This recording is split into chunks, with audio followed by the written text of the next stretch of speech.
Today we're going to be talking about Muhammad in the Bible, specifically Bible prophecy. And this is a very controversial and contentious viewpoint between Christians and Muslims. Was Muhammad actually predicted in the Bible, and was he predicted by the Bible to be a messenger of God? This is actually part 2 of a discussion about it. Part 1 is giving background prophecy information about the book of Daniel, not directly talking about Muhammad, but it gives background information necessary to properly understand this. If you're not familiar with the prophecies of Daniel chapter 7 or 8, or if any of this discussion about the background information sounds unfamiliar, then go and watch that video first before watching this. But this is the one that actually gets into Muhammad himself. So let's take a look. Now, in the Bible, we have it lays out a principle for us. In 2 Peter chapter 1, it says, "For we have not followed cunningly devised fables, when we made known unto you the power and coming of our Lord Jesus Christ, but were witnesses of his majesty. For we received from God the Father honor and glory, when there came such a voice to him from the excellent glory, This is my beloved Son, in whom I am well pleased. And this voice which came from heaven we heard, when we were with him in the holy mount. We also have a more sure word of prophecy, whereunto ye do well to take heed, as unto a light that shineth in a dark place, until the day dawn and the day star rise in your hearts." Now, the interesting thing about this, I'm not going to get into right now what it means by son. It doesn't mean deity or anything like that. That's another topic. But the important thing to take from here is Peter describes hearing a voice from heaven, and hearing God actually speaking to him and telling him something about Jesus. But then Peter goes on to say, we have a more sure word of prophecy. So according to Peter, prophecy is more sure, more reliable than even a voice from heaven. And if we take this seriously, then we would also interpret the prophecies in the Bible as being more sure than anything else we would read about a particular thing. For example, in the books, media, and stuff, you'll hear a lot of very negative things about Muhammad and his life and about Islam. But if we take the Bible, this principle here, seriously, then whatever the Bible says about in the prophecies is going to be considered more reliable than anything anyone might tell you about in the media. So let's look and see about the prophecies, what they actually say. Now, in the Quran, it says that there should be prophecies in the Bible about Muhammad. In Surah 5, Ayah 46, it says, "And in the footsteps we sent Jesus, son of Mary, confirming the law that had come before him. We sent him the gospel, therein was guidance and light, and confirmation of the law that had come before him, a guidance and admonition to those who fear Allah." In Surah 7, Ayah 157, it says, "Those who follow the messenger, the unlettered prophet, whom they find," and it's talking about Muhammad, "whom they find mentioned in their own scripture, in the law and the gospel, for he commands them what is just and forbids what is evil, and allows what is lawful and what is good, and prohibits them from what is bad. He releases them from heavy burdens and from yokes that were upon them. So it is those who believe in him, honor him, help him, and follow the light, which is sent down with him. It is they who will prosper." So for these two ayat, if you read them together, you can see that according to the Quran, we should find a book that was given by God to Jesus. It's referred to as the Injil in the Arabic, often translated as Gospel. And in this book, we should find references to Muhammad. So let's take a look at the Bible and see what we actually find.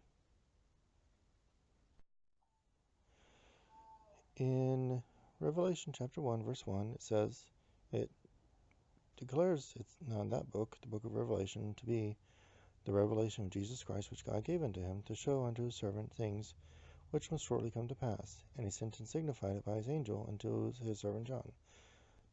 So right here we have the book of Revelation is saying that it is a book given by God to Jesus, talking about prophecies.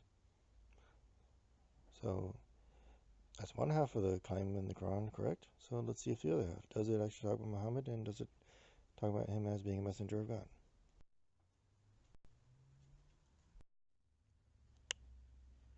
But before we can understand the prophecies that are related to Muhammad in the book of Revelation, first we need some background.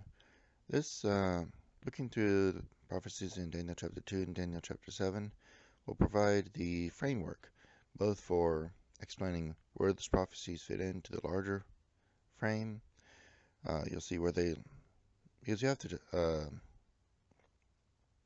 you have a prophecy, you can't just say, oh, this is for this time period, this is for that time period. You gotta have something to anchor it to, so you can show when it takes place and which events it would actually correspond to. This also provides the background for uh, what is the reasoning for bringing up a messenger in another region outside of the um, Christian world at that time. So, here in starting in Daniel chapter 2, uh, verses 1 through 5, and it says, in the second year of the reign of Nebuchadnezzar, Nebuchadnezzar dreamed dreams wherewith the spirit was troubled, and his sleep brake from him. Then the king commanded to call the magicians and the astrologers and the sorcerers and the Chaldeans, for to show the king his dreams. So they came and stood before the king, and the king said unto them, I have dreamed a dream, and my spirit was troubled to know the dream. Then spake the Chaldeans to the king in Syriac, O king, live forever. Tell thy servants the dream, and we will show the interpretation. The king answered and said to the Chaldeans, the thing is far from me. If ye will not make known to me the dream, with the interpretation thereof, ye shall be cut into pieces, and your houses shall be made a dunghill. Just in case you're not familiar, this is King Nebuchadnezzar of Babylon, back, so be close to 600 BC. Anyways, in Babylon, which is now Iraq. And he continues, but if ye show the dream and the interpretation thereof, ye shall receive of me gifts and rewards and great honor. Therefore show me even the dream and the interpretation thereof. They answered again and said, let the king tell his servants the dream, and we will show the interpretation of it. The king answered and said, I know of certainty that ye would gain the time, because ye see the thing is gone from me. But if ye would make known unto me the dream, there is but one decree for you. But if ye will not make known unto me the dream, there is but one decree for you. For ye have prepared lying and corrupt words to speak before me, till the time be changed. Therefore tell me the dream, and I shall know that ye can show me the interpretation thereof. The Chaldeans answered the king and said, there is not a man on all the earth that can show the king's manner. Therefore there is no king, lord, nor ruler that asketh such things of any magician or astrologer or Chaldean.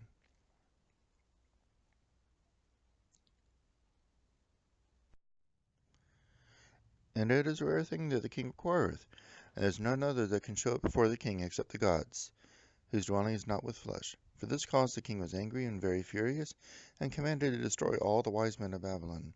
And the decree went forth that the wise men should be slain, and they sought Daniel and his fellows to be slain. Then Daniel answered with counsel and wisdom to Arioch, the captain of the king's guard, which was gone forth to slay the wise men of Babylon. He answered and said to Arioch, the king's captain, why is the decree so hasty from the king?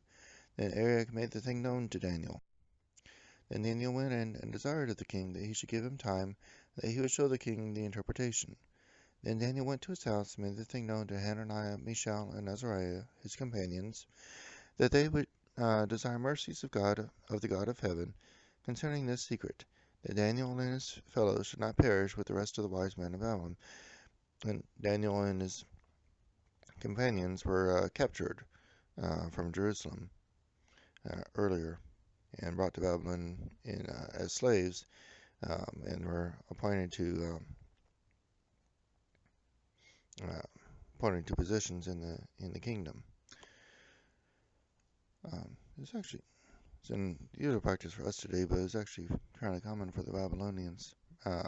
Conquer a city, bring the members of the royal family to their own city, and give them positions, duties, and work. Then was the uh, then was the secret revealed unto Daniel in our night vision. Then Daniel blessed the God of heaven. Daniel answered and said, Blessed be the name of God for ever and ever, for wisdom and might are his. And he changeth the times and the seasons, and removeth kings, and setteth up kings. And he giveth wisdom unto the wise, and knowledge to them that know understanding. He revealeth the deep and secret things. He knoweth what is in darkness, and the light that dwelleth with them. I thank thee and praise thee, O God of my fathers, who hast given me wisdom and might, and hast made known unto me now what we desired of thee. For thou hast now made known unto us the king's matter. Therefore Daniel went in unto Arioch, whom the king had ordained, to destroy the wise men of Babylon. He went and said thus unto him, Destroy not the wise men of Babylon. Bring me in before the king, and I will show unto the king the interpretation. Then Arioch brought in Daniel before the king in haste, and said unto him, I have found a man of the captives of Judah that will make known unto the king the interpretation. The king answered and said to Daniel, whose name was Belteshazzar, Art thou able to make known unto me the dream which I have seen and the interpretation thereof?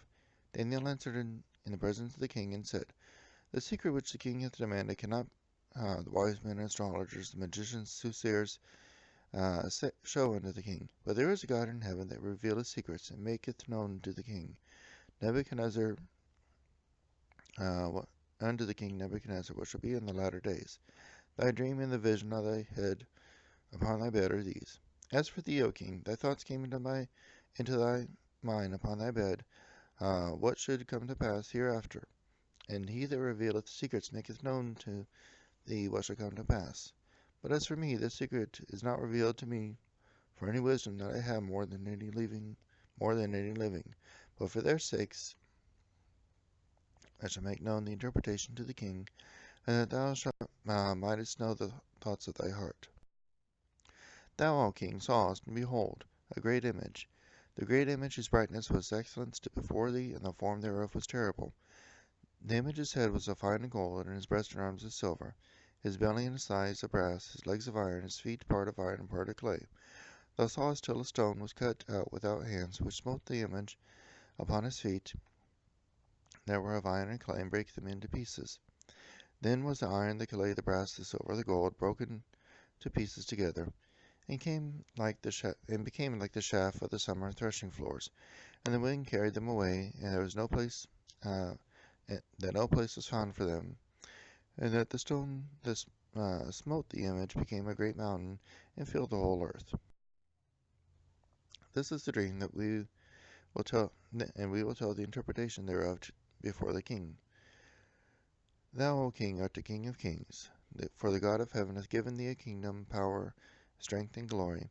And wherever the children of men dwell, the beasts of the field and the fowls of the heaven, hath he given into thine hand, that he made thee ruler over them all. Thou art this head of gold. Now, why the head of gold? Here's some examples. Why gold? The prophet Jeremiah described Babylon as a golden cup. In Jeremiah 51:7 it says, Babylon hath been a golden cup in the Lord's hand, that hath making all the earth drunken, and the nations drunken have drunken over wine, whereof the nations are mad. That's just kind of one example. Why gold? Another is in Herodotus. The Greek historian Herodotus testified to the golden splendor of Babylon. I've got a quote from Herodotus here if you want to read over it, and pause the video and read it. And we know that from history books that the Assyrian Empire dominated the Near East for 3 centuries. Then in the space of 3 years it was destroyed by the Babylonians. The remnants of the Assyrian forces took refuge in Haran. The Babylonians captured in 610 BC. The Babylonian king Nabopolassar wrote an epitaph for the Assyrian Empire. I slaughtered the land of Subarum, Assyria. I turned all the hostile land into heaps and ruins. The Assyrians, since distant days, have ruled over all the peoples. With his heavy yoke, brought injury to the people of the land.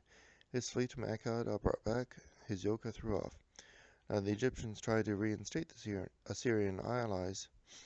their Assyrian allies to power the following year, 609 BC, but failed. They only managed to gain control of some of the former Assyrian territory and failed to save the Assyrian allies. So the fall of Assyria and the rise of the Babylonian Empire is commonly dated to about 609 BC. Since the division is concerned primarily with one power, when one power is replaced with another, not necessarily beginning a point of each kingdom, which can overlap, we can mark the beginning of Babylonian dominance in 609 BC. And this continues down until October 12, 539 BC, when the Persian king Cyrus conquered Babylon.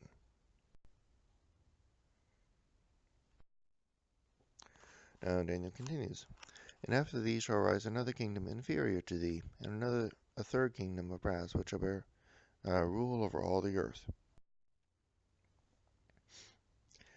Now the Greek historian Herodotus recorded the Persians used silver as the standard for the tribute paid by the satraps of the Persian Empire. So it's a very good metal symbolizing the Persian Empire. And I've got a section from Herodotus here if you want to read over it, going into all the detail there. If you want to pause the video and read all that. The Persians conquered the city of Babylon on October 12, 539 BC. And the prophet Isaiah, about 2 centuries before, gave a prophecy from God concerning this. And it says, "Thus saith the Lord to his anointed, to Cyrus, his right hand have I holden, to subdue nations before him. And I will loose the loins of the kings to open before him the 2 leaved gates, and the gates shall not be shut. I will go before thee, and make the crooked places straight. I will break into pieces the gates of brass, cut in sunder the bars of iron. And I will give thee the treasures of darkness, and hidden riches of secret places, that thou mayest know that I, the Lord, which call thee by name, am the God of Israel. For Jacob my servant's sake, and Israel mine elect, I have even called thee by name. I have surnamed thee, though thou hast not known me. For I am the Lord, and there is none else. There is no God beside me. I girded thee, though thou hast not known me, that they may know from the rising of the sun and from the west that there is none beside me. I am the Lord, and there is none else. I form the light and create the darkness. I make peace and create evil. I, the Lord, do all these things." And that prophecy was given a couple centuries before Cyrus conquered Babylon. And you see a lot of allusions to the way it actually took place. And it's recorded in a way, the history of the conquest of Babylon is recorded in a way that strongly echoes Isaiah's prophecy. And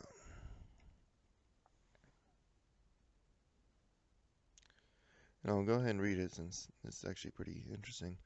"Therefore, whether it was some other man who suggested it to him when he was in strait what to do, or whether he of himself perceived what he ought to do, he did as follows. The main body of his army he posted at the place where the river runs into the city, and again behind the city set others where the river issues forth from the city. And he proclaimed to his army that so soon as they should see the stream had become passable, they should enter by this way into the city. Having thus set them in their places, and in this matter exhorted them, he marched away himself with that part of the army which is not fit for fighting. And when he came to the lake, Cyrus also did the same thing which the queen of the Babylonians had done as regards the river and the lake, that is to say, he conducted the river by a channel into the lake, which is at that time a swamp, and so made the former course of the river passable by the sinking of the stream. When this had been done in such a manner, the Persians, who had been posted for this very purpose, entered by the bed of the river Euphrates into Babylon, the stream having sunk so far that it reached about the middle of the man's thigh. Now if the Babylonians had knowledge of this beforehand, or had perceived that which had been done by Cyrus, they would have allowed the Persians to enter the city and then destroy them miserably. For if they had closed all the gates led to the river, and mounted themselves upon the ramparts which were carried along the banks of the stream, they would have caught them, as it were, on a fish wheel. But as it was, the Persians came upon them unexpectedly, and owing to the size of the city, so It said by those who dwell there, after those about the extremities of the city had suffered capture, the Babylonians who dwelt in the middle did not know that they had been captured, but as they chanced to be holding a festival, they went on dancing and rejoicing during this time until they learned the truth only too well. Babylon had thus been taken for the first time.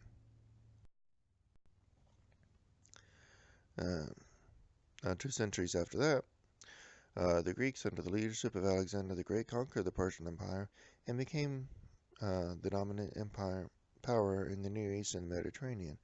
The final battle was fought on October 1st, 331 BC. And of course, in Daniel 2, it said that a third kingdom of brass, which should bear rule over all the earth, and that's the Greek Empire. Of course, the question is why brass? And the Greek historian Herodotus tells an interesting story which illustrates why brass is an appropriate metal for the Greeks. And he tells a story about an anecdote about the Greek armor. And you can read that here about the famous for the bronze armor. Alexander the Great's empire was divided after his death and was conquered by the Romans in a series of wars. This time period is known as the Hellenistic Age. It is generally regarded as running through the death of Alexander in 323 BC to the Roman conquest of the last Hellenistic kingdom in 31 BC. In the fourth kingdom, Daniel continues, the fourth kingdom, which is the kingdom of Rome, shall be strong as iron, for as much as iron breaketh into pieces, and subdueth all things, and as iron breaketh all these, so shall it break in pieces and bruise.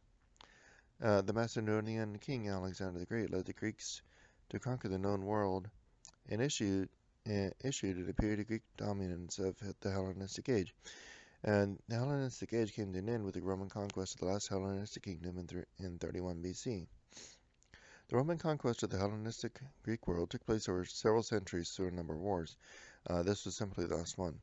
The prophecy seems to mark the change in the metals with the transition power from one power to another. One good transition point would be the Battle of Pydna on June 22nd, 168 BC. In this battle, the Roman forces broke the Macedonians and ended the rule of the Antigonian kings, which traced their power back to Alexander the Great. So you can kind of mark the transition at whichever point seems better, but the point is there was a transition from the Greeks to the Romans. The appropriateness of the metal can be seen in the heavy use of iron in the weapons and armor. More importantly, the vision emphasizes the strength and power of this kingdom and its ability to crush all other kingdoms. And this is epitomized in the famous words of Julius Caesar, I came, I saw, I conquered. Much of Roman culture is built on showing its strength.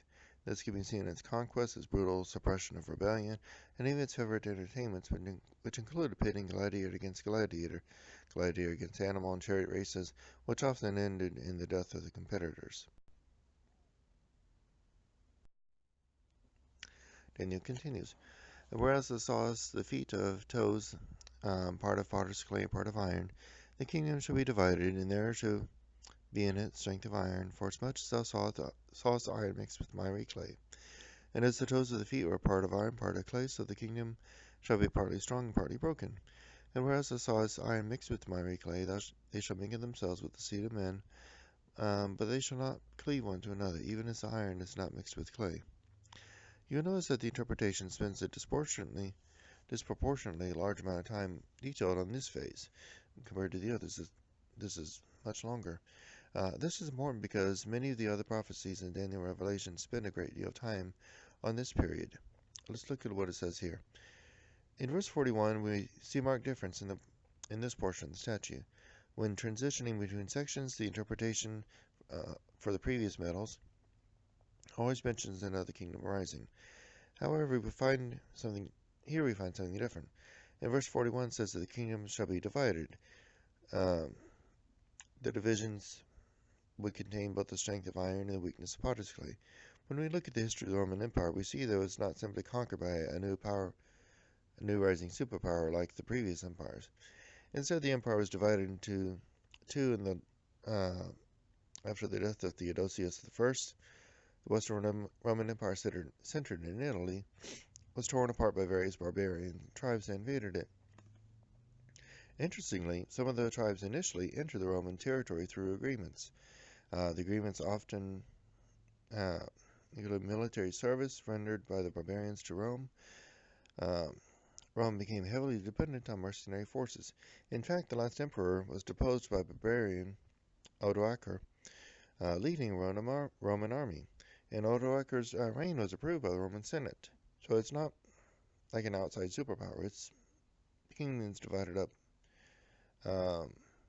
partly through the invasions and partly through the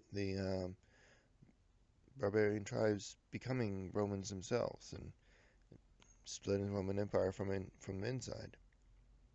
He was leading a Roman army, and his reign was approved by the Roman Senate. The prophecy describes the kingdom as mingling with the seeds of men, but not cleaving together. Now, throughout the history of Western Europe, the royal families have practiced intermarriage with the hopes of securing peace. However, no one has been able to unite Europe for very long. It's remained divided. All attempts to unite Europe once more have kind of crumbled after a while. None of them lasted very long. And in those days, in the days of these kings, the God of heaven set up a kingdom which should never be destroyed. And then Daniel continuing on, and the kingdom shall not be left to other people, but it shall break in pieces and consume all these kingdoms, and it shall stand forever. For as much as thou sawest the stone was cut out of the mountain, without hands, that it break into pieces, the iron, the clay, brass, the clay, the silver, the gold, the great God hath made known to the king what shall come to pass hereafter, and the dream is certain, and the interpretation thereof sure. Now we have come to the part that describes our future. God will destroy all the earthly kingdoms. He will set up his own eternal kingdom, which will last forever.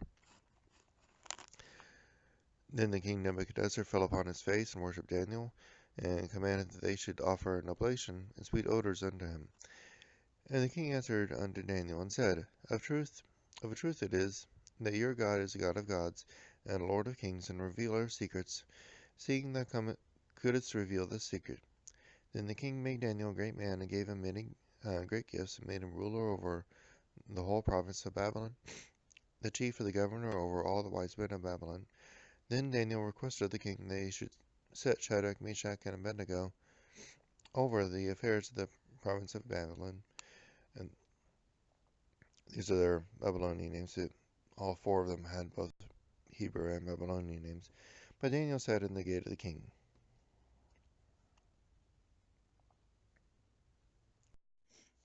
Now we get to the vision, Daniel chapter 7. A reason for going over 2 is before getting to 7 is Daniel 2 gives us the framework and the methodology for interpreting Daniel 7. And Daniel 7, the reason for going over this is it gives us a lot of the framework that we need for understanding the Islamic prophecies in Revelation 9. And you'll see how all this fits together in a little while. Daniel 7 goes, In the first year of King Belshazzar, king of Babylon, Daniel had a dream and visions of his head upon the bed. And then he wrote the dream and told some of the matters. Daniel spoke and said, I saw in my vision by night, and behold, the four winds of heaven strove upon the great sea, and four great beasts came up out of the sea, diverse one from another. The first was like a lion, and had eagle's wings. I beheld that the wings thereof were plucked, and was lifted up from the earth, and made to stand upon his feet as a man, and a man's heart was given to it. And I beheld another beast, second like a bear, and it raised itself up on one side, and it had 3 ribs in the mouth of it between the teeth of it. And they said unto it, Arise, devour much flesh. After this beheld, and lo, another like a leopard, which had on its back 4 wings of a fowl, and the beast also had 4 heads, and dominion was given to it. And after this I saw in the night visions, and behold, a 4th beast, dreadful and terrible, and strong exceedingly. It had great iron teeth, and devoured and brake in pieces, and stamped the residue with the feet of it. And it was diverse from all the beasts that were before it, and had 10 horns. And I considered the horns, and behold, there came among them another little horn, before whom 3 of the first horns were plucked up by the roots. And behold, in this horn were eyes like the eyes of a man, and a mouth speaking great things. I beheld till the thrones were cast down, and the Ancient Days did sit. His garments was white as snow, and the hair of his head was like pure wool. His throne was like a fiery flame, and his wheels like as burning fire. A fiery stream issued and came forth from before him, and thousands ministered unto him, and 10,000 times 10,000 stood before him. The judgment was set, and the books were opened. And I beheld to the voice of the great words which the horn, and I beheld then, because of the voice of the great words which the horn spake, even to the beast was slain, and his body was destroyed, and given to the burning flame. As concerning the rest of the beasts, they had their dominion taken away, yet their lives were prolonged for a season and a time. I saw in the night visions, and behold, one like the Son of Man came with the clouds of heaven, and came to the Ancient of Days, and they brought him near before him. And there was given him dominion and glory and a kingdom, that all the people and nations and languages should serve him. And his dominion is an everlasting dominion which shall not pass away, and his kingdom that which shall not be destroyed. Daniel was grieved in my spirit in the midst of my body, and then the visions of my head troubled me. And I came near unto one of them that stood by, and asked him the truth of all this. And so he told me, and made known to me the interpretation of the things. These great beasts which are four kings which shall arise out of the earth, but the saints of the Most High shall take the kingdom, and possess the kingdom forever, even forever and ever. Now in Daniel 2 there is a statue of 4 metals and feet of iron and clay.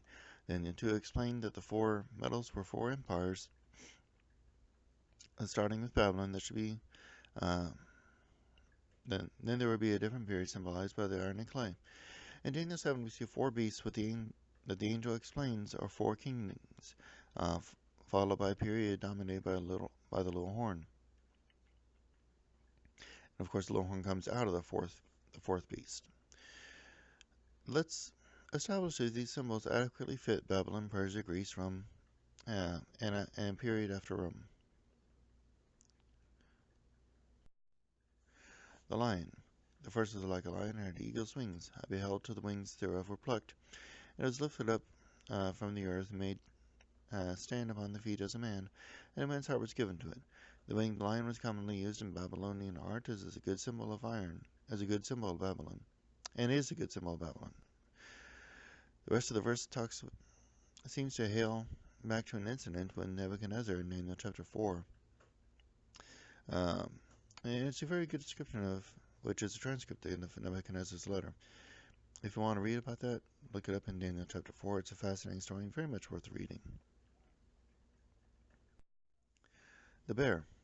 And beheld another beast, second like to a bear, and it raised itself up on one side, and had 3 ribs in the mouth of it, between the teeth of it. And they said unto it, Arise, devour much flesh. Now the bear is an animal of tremendous strength, like the Persians. When the Persians first rose to power, it was through joining of the Medes with the Persian forces. Over time the Persians became dominant, just as the bear raised up on one side. And there were 3 main powers that Persia conquered: Babylon, Lydia, and Egypt. Moreover, the bear had 3 ribs in its mouth. Now the leopard. After this I beheld, and lo, another like a leopard, which had on the back of it 4 wings of a fowl, and the beast also had 4 heads, and dominion was given to it. The leopard is extremely fast by itself. Add to that the 4 wings, and the kingdom that comes up with incredible speed. Alexander the Great set up a vast Grecian empire in just a few short years. The leopard has 4 heads, and Alexander's empire was divided upon his death. He was asked to whom he left his kingdom, since he had no obvious heir. This was an urgent question. To the strongest, he replied. He also declared his last recorded words that all his foremost friends should hold a great funeral contest over him. Alexander's empire didn't pass to his family. Instead, his generals set up their own kingdoms and fought for several decades for control. Now, by 276 BC, the Antigonid, Seleucid, and Ptolemaic dynasties were firmly established, and the foundations had been laid for the Attila dynasty, so the 4 main dynasties that came from Alexander's empire. And so we see that the first 3 beasts do correspond with the Babylon, Persia, and Greece, and so we can say that the 4th beast should symbolize Rome. Now, Daniel continues.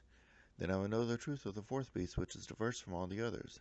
Exceeding dreadful, his teeth were of iron, and his nails of brass, which devoured and brake in pieces, and stamped with residue in his feet. And of the 10 horns which were in his head, and of the other which came up, and before whom 3 fell, even from that horn that had eyes and a mouth, and spake very great things, whose look was more stout than his fellows. I beheld, and the same horn made war with the saints and prevailed against them, until the ancient days came, and judgment was given to the saints of the Most High. And the time came that the saints possessed the kingdom. Then he said, The fourth beast shall be the fourth kingdom upon the earth, which shall be diverse from all kingdoms, and shall devour the whole earth, and shall tread it down, and break it in pieces. And the 10 horns of this kingdom are 10 kings that shall arise. And another shall rise after them, and he shall be diverse from the first, and he shall subdue 3 kings. And he shall speak great words against the Most High, and shall wear out the saints of the Most High, and shall think to change times and laws, and they shall be given into his hand until a time and times and dividing of time. Now we come to the fourth beast. After this I saw in the night visions, and behold, a fourth beast, dreadful and terrible, and strong exceedingly, and had great iron teeth, and devoured and brake in pieces, and stamped residue with its feet, and was diverse from all the beasts which were before it, and had 10 horns. And I considered the horns, and behold, there came up among them another little horn, before whom were 3 of the first horns plucked up by the roots, and behold, in this horn were eyes like the eyes of a man, and a mouth speaking great things. Just a review on when it originally came up. Daniel was especially interested in the fourth beast and the horns that would rise up out of the fourth beast. And the 10 horns of this kingdom are 10 kings that shall arise, and another shall rise after them, which shall be diverse from the first. He shall subdue 3 kings. Now the Roman Empire was not conquered by one superpower, but was slowly conquered and divided by a series of invasions. Arguably, this is focusing on the Western empires. The Eastern Empire survived another 1,000 years, but was destroyed in the events in Revelation 9. Now the rise of the little horn. Another horn that was was diverse from the first. The first 10 horns were political powers, but this horn is different. One of its identifiers is that it would subdue 3 other kingdoms. Here I'll begin to argue that the little horn represents the Catholic Christian power and its associates. Now, of course, when the last Roman emperor was deposed, the territory that had been the Western Roman Empire was then controlled by a number of barbarian powers, about 10 powers altogether. Which is why you got the 10 horns. So, about this new horn, the one that comes up. There are many tribes that came and went over the centuries. If the Catholic Church is the little horn, then we would expect to see 3 tribes removed after the end of the Western Roman Empire. In other words, after the last emperor is deposed. Because it's only after the emperor is deposed you can establish that there are a number of tribes that control the territories of the former Western Empire.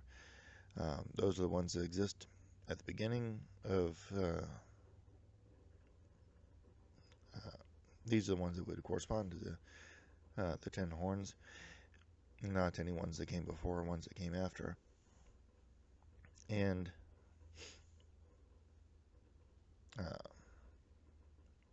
this little horn has to pluck up 3 of the horns that came up out of the fourth beast. So it has to be after the fall of the last Western Roman after the deposition of the last emperor of the West. So, anyways, then we would expect to see the Catholic rise to dominance, the rise to supremacy, aided by the utter destruction of 3 of these kingdoms. The classic historicist interpretation of this is that the 3 horns represent the Heruli, the Vandals, and Ostrogoths. This has been heavily criticized as historically inaccurate. Unfortunately, this is fairly easy to do since the interpretation is often presented by those that present the historicist interpretation in an oversimplified way that does paint a picture inaccurate. It does paint a somewhat inaccurate picture of the complicated historic events. However, I do feel that the basic principles of this interpretation is correct. And here I'll try to present a more nuanced understanding of the historic events that explains why these events do fulfill the prophecy, why we see that the destruction of these three kingdoms did aid in the rise of the rise of Catholicism, which is a different power. The others were political. Catholicism is religious, which is why in the vision it's described as being diverse from the others. The last of the Western Roman emperors was Romulus Augustus. He was deposed in 476 by Odoacer. Odoacer was the son of Edico, the king of the Sciri. After the destruction of the Sciri kingdom, Odoacer moved into Roman territory where he signed up with the Roman army. The Roman army of Italy was dominated by barbarians, which included Sciri, obviously, along with Heruli, Alans, and Torcellingi. Odoacer became the head of the army of Italy. He secured the favor of the barbarian followers by settling them in Italy. He then deposed Romulus Augustus and set himself up as king of Italy. Now, the army of Italy consisted of barbarians from various tribes, but for the sake of this study, we need to remember that the Heruli were among his primary supporters.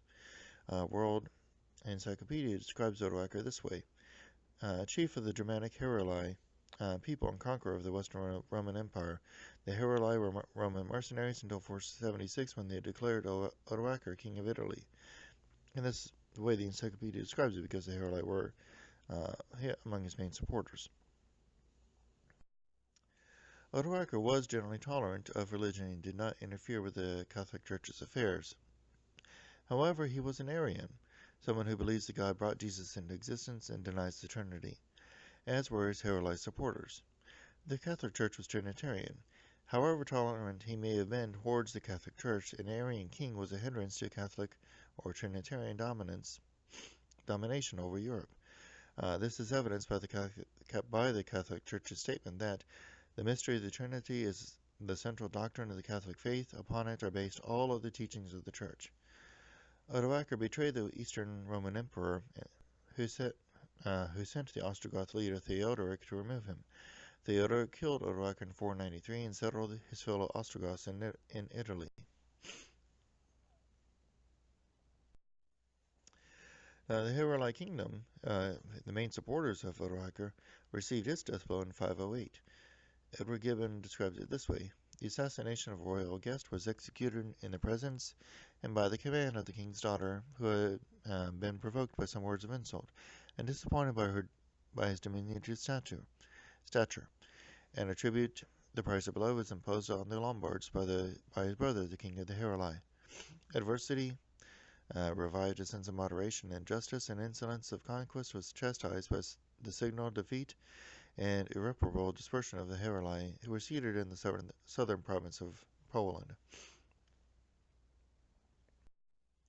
Another historian writes, Lombard power increased in two perceptible stages. In 508, first of all, their forces crushed the Heruli. As I mentioned before, the Heruli were Arians. The Lombards at this time were actually Arians themselves. However, they later converted to Catholicism, later converted to Trinitarianism. The death of Odoacer and the destruction of his Arian Heruli supporters seat of power marks the uprooting of the first of the three kingdoms, whose fall aided the Catholic Church's Trinitarian dominance over Europe. The Vandals were another Arian people who had captured the city of Carthage in 439 and ruled Tunisia and eastern Algeria. They even captured Rome in 455 and stripped it of much of its wealth. This is the origin of the term vandalism. They persecuted many of the Catholics in Africa until the ascension of Therasamund, who ended the persecutions. This favorable policy was continued after Hilderic became king. Hilderic acted very favorably towards the Catholics and stopped their persecution and established good relations with the Eastern Roman Emperor. He was overthrown by his cousin Gelimer. This prompted the Eastern Roman Emperor Justinian to send his general Belisarius to conquer the Vandals. This brought Tunisia and Algeria back to full Catholic Orthodox Trinitarian control. He succeeded in defeating the Vandals and expelling them from Carthage. One historian put it this way: The Vandal kingdom was thereby ended. 95 years after Gaithric's capture of Carthage, the Vandal kingdom had fallen, and Carthage in North Africa once more Roman. Procopius estimated that there were about 80,000 Vandal men in North Africa at the time of Belisarius, and that almost all were killed in the war. While this is undoubtedly an exaggeration, it is certain that the Vandal nation was crushed and there would be no rebellions, as there were too few to fight. For the Roman Empire, the defeat of the Vandal kingdom was a victory of strategic importance. The campaign was swift, and in just a few months, North Africa had been taken without any damage to speak of, and few losses. The enormous treasure of the Vandal kingdom was sent to Constantinople to finance its coming operations against the Ostrogoths. With North Africa secure, an assault on Sicily and the Ostrogothic kingdom of Italy was now possible. The threat to the Vandal fleet was gone, and the campaign in Italy could be supplied from North Africa and Sardinia without troubles. Now the surviving Vandals went separate ways and soon ceased to exist as a distinct people. In 533, Justinian incorporated into his legal code a set of letters between the imperial court and Pope John II. I almost said the wrong name. And Pope John II, stating that, among other things, this see, the See of Rome, where the Pope resided, is indeed the head of all churches, as the rules of the fathers and decrees of the emperors assert, and the words of your most reverend piety testify. So, within the legal code that Justinian put into place, was part of that legal code was what was made up that legal code was a letter from the Pope to the Roman Emperor, which declared that the See of Rome, where the Pope ruled, was the head of all churches. Now this gave the Pope the legal status of the head of all churches, because the Roman Empire incorporated this letter into its legal code. But Rome was still under Arian political control. So this law was, in this point, is more symbolic.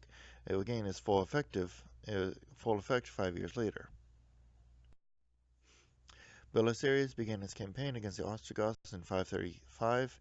He captured the city of Rome and deposed Pope Silverius, who had been elected pope through Ostrogoth influence, and who died soon after. In 537, the imperially backed Vigilius was installed as Pope by Belisarius. One historian records the treachery with which Vigilius sent other people thrown this way. A letter was now discovered, allegedly linking Pope Silverius to a plot to restore the city to the Goths, forged by Julianus, Praetorius, and Marcus, a Scholasticus. The letter was given to Belisarius, who ordered that Silverius be sent to Lycia. On 29th of March, Vigilius was ordained as the new pope, allegedly by the order of Theodora, which is the empress. Justinian later ordered that Silverius be returned to Italy pending an investigation. Belisarius surrendered him to the custody of Vigilius, whose men starved him to death. Vigilius is said to have promised to give Belisarius 200 pounds of gold for his support. It is not the only hint of scandal linked to Belisarius during the siege. The Ostrogoths laid siege to Rome, trying to recapture Rome from 537 until 538, when they were finally driven away from Rome. Now, the war continued between the Eastern Roman imperial forces and the Ostrogoths until 554, but they also were killed and scattered and ceased to exist as a distinct people. Now, with the death of Silverius, so there's no question about Vigilius's right to be pope, because his opponent was dead, and the withdrawal of the Ostrogoths from Rome in 538, Vigilius was free to exercise his authority as the head of all churches. This firmly established the Catholic faith as the imperially backed official religion of the city of Rome, with the dominant faith in the lands that had once made up the Western Roman Empire. Thus, the Catholic Church does fulfill the little horns identifying marks as a power before whom there were three of the first horns plucked up by the roots. It became a major political power after the demise of the Roman Empire, and the three kingdoms suffered their mortal blows in the process. The blasphemies of the little horn. And he shall speak great words against the Most High, and shall wear out the saints of the Most High, and shall think to change times and laws. And they shall be given into his hand until a times, and dividing a time. Now Daniel says that the little horn would wear out the saints of the Most High.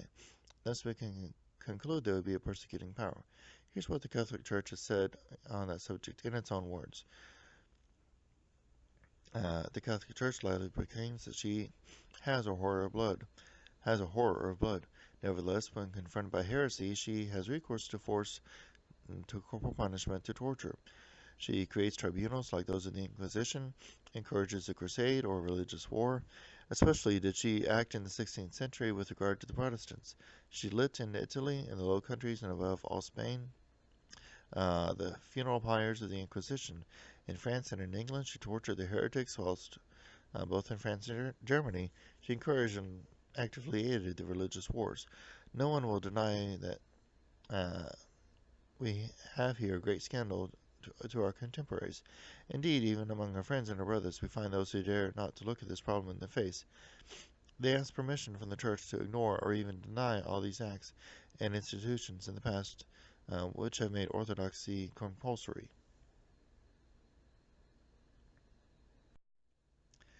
Now, one of the key identifying points is that the little horn power would think to change times and laws.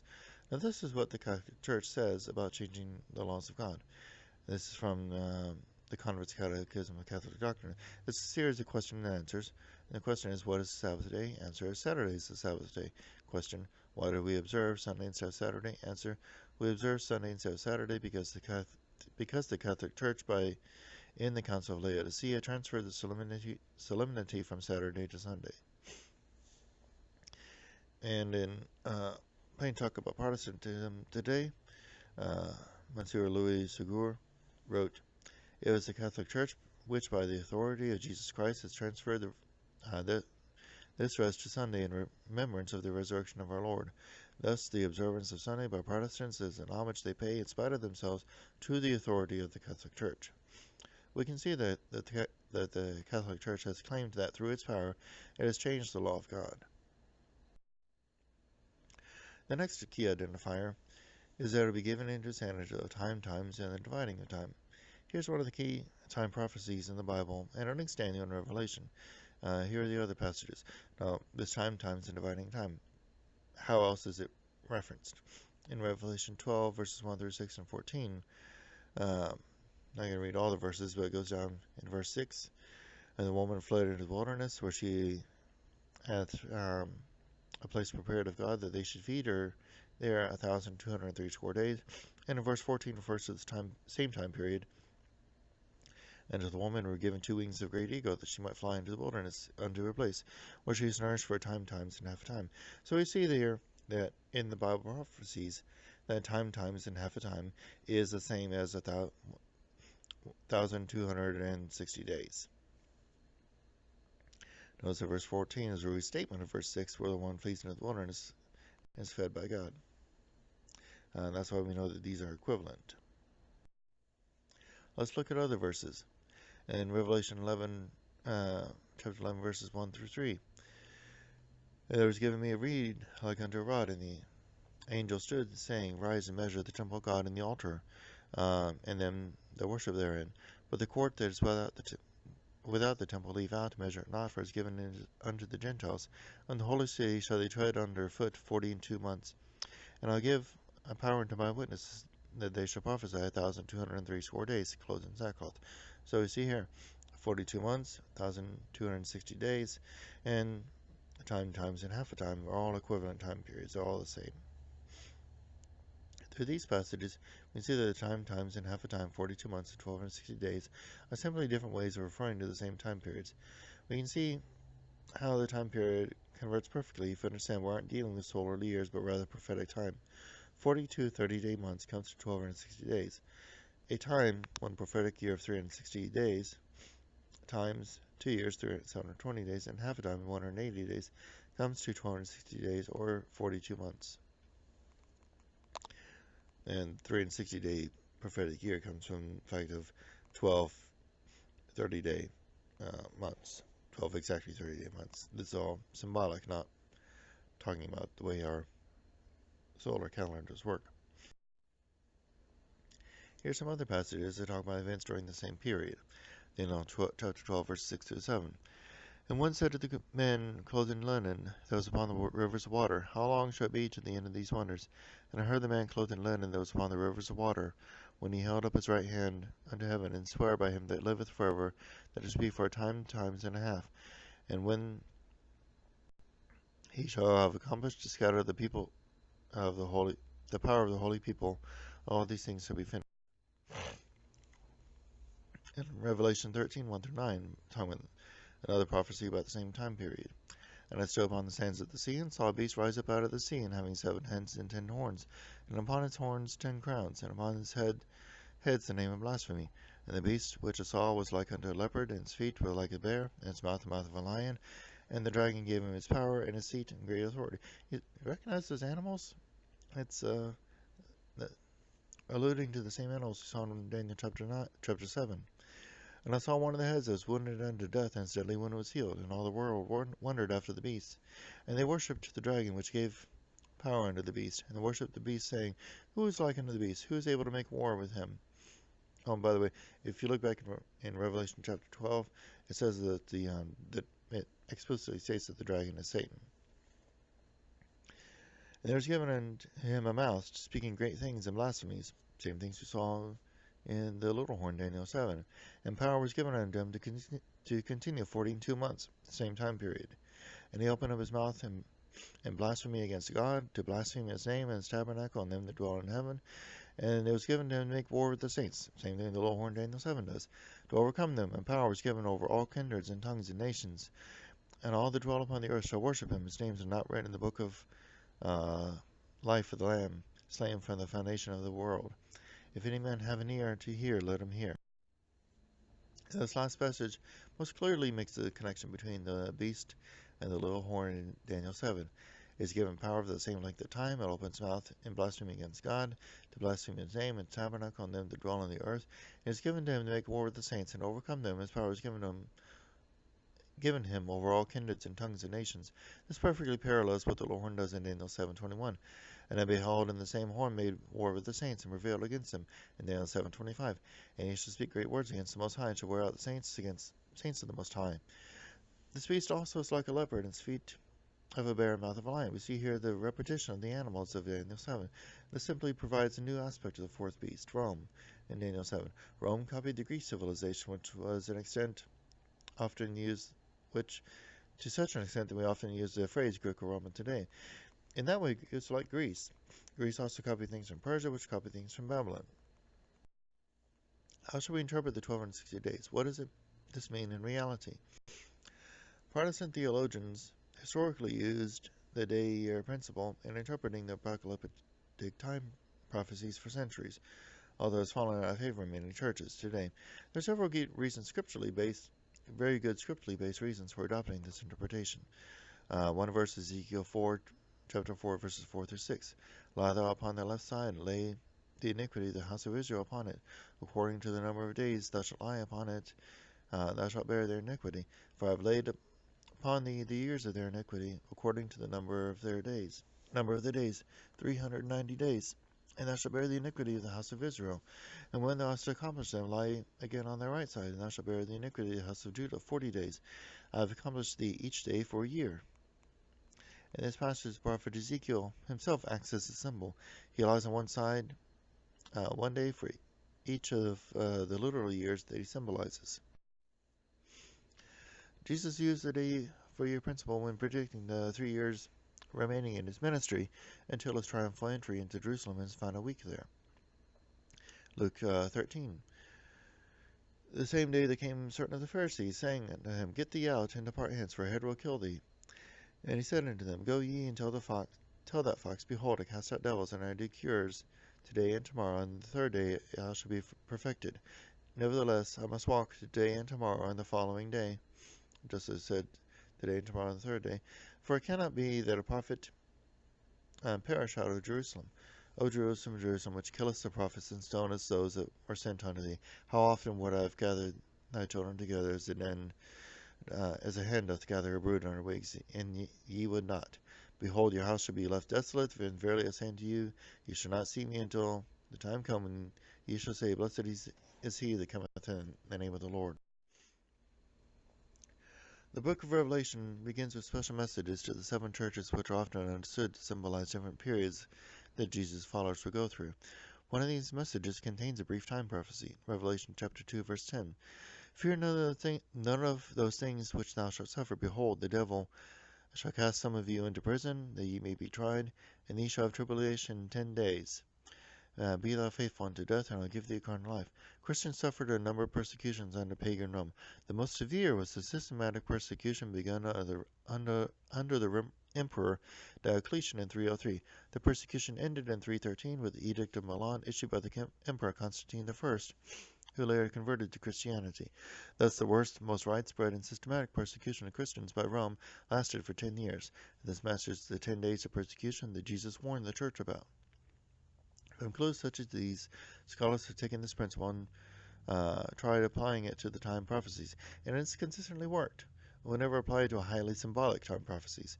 Now, there are also more literal time prophecies, such as the 70-year prophecy of Jeremiah, where it doesn't apply because he doesn't use the symbolic language in there. He's very straightforward and literal. Now, remember I said it was important that the defeat of the three tribes helped solidify the Catholic Church's position of power over Western Europe, and the last of them was defeated in 538 AD. Or at least its power over Rome was broken. Tribes still existed for a few more years, but its power over the city of Rome was broken in 538, and that was basically its mortal blow. That was the death knell of that tribe. The death knell. If this is the beginning of a 1260-year time prophecy, then we should see the Catholic Church's power broken in 1798 AD. Now, if you look in history, in 1798, Napoleon had one of his generals imprison the Pope. This dealt a very serious blow to the power of the Catholic Church. It has since recovered much of its influence, but it took many years for that to happen. Now, we can see the mainstream Christianity, namely the Catholic Church, perfectly fulfilled all the identifying marks of the little horn power. And for the sake of the next video going into the rise of Islam, remember all of the bad things that the Bible, through its prophecies, was saying about the mainstream Christianity, the medieval Christian church and medieval Christian world. It was not saying good things. These were very bad. Now we come to the point of Daniel 7. It says that the little horn power would speak great words against the Most High and shall wear out the saints of the Most High. It made war with the saints and prevailed against them. Furthermore, in its horn were eyes like the eyes of a man, and mouth speaking great things. Revelation 13 elaborates on this when it says, And there was given into him a mouth speaking great things, and blasphemies and power was given unto him to continue 42 months.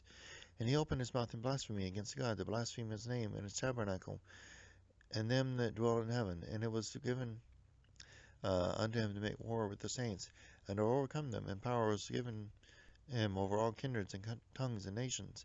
And all that dwell upon the earth shall worship him, whose names are not written in the book of life of the Lamb, slain from the foundation of the world. And then a little bit later in verse 18 it says, Here's wisdom. Let him that hath understanding count the number of the beast, for it is the number of a man. His number is 666, or 666. And Revelation 14 talks more about the beast, and says, And the third angel followed him, saying with a loud voice, If any man worship the beast in his image, and receive his mark in his forehead or in his hand, the same shall drink the wine of the wrath of God, which is poured out without mixture into the cup of his indignation. And he shall be tormented with fire and brimstone in the presence of the holy angels, and in the presence of the Lamb. And the smoke in their torment ascendeth up forever and ever. And they have no rest day or night, who worship the beast in his image, and whoever receiveth the mark of his name. Now, I'm not writing this as an attack on all Christians, even all Catholics. It's only meant to inform you what the Bible prophesied, that the medieval Christian church would become corrupt, blaspheme against God and His law, and attack the true followers of God. If you want to be certain that you are not part of that, you must use Scripture as the foundation of your faith rather than the traditions of the church. And of course, anyone that follows the true teachings of Jesus, this does not apply to. It's talking about the established church, the mainstream church. It's not talking about the true followers of Jesus, those that truly follow Jesus' teachings. In Daniel chapter 7, it continues, but judgment shall sit, and they shall take away his dominion, the little horn's dominion, to consume and to destroy unto the end. And the kingdom and dominion and the greatness of the kingdom under the whole heaven shall be given to the people of the saints of the Most High, whose kingdom is an everlasting kingdom, and all dominions shall serve and obey him. Hitherto is the end of the matter. As for me, Daniel, my cognitions much troubled me, and my countenance changed in me, but I kept the matter in my heart. Now let's review a little bit about what the vision said earlier about the establishment of God's kingdom.